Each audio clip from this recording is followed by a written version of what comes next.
మీరు ఆధ్యాత్మిక మార్గంలో నడుస్తూ ఒకవేళ మార్గమధ్యలో విఫలమైతే ఏమవుతుంది? మీ కృషి అంతా వృధా అవుతుందా? చాలామందికి ఇలాంటి సందేహాలు వస్తాయి.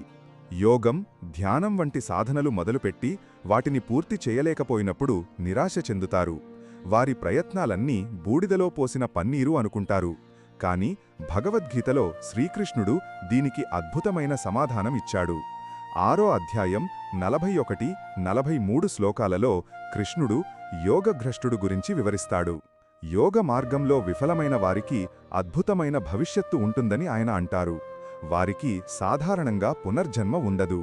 ఇది ఆశ్చర్యకరమైన విషయం. నిజానికి యోగ సాధనలో విఫలమైన ఆత్మలు పుణ్యాత్ములు నివసించే లోకాలకు వెళ్తాయి.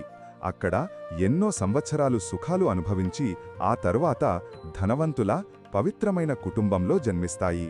లేదా గొప్ప జ్ఞానులైన యోగుల కుటుంబంలో జన్మించి చిన్నతనం నుంచే ఆధ్యాత్మిక వాతావరణంలో పెరుగుతాయి.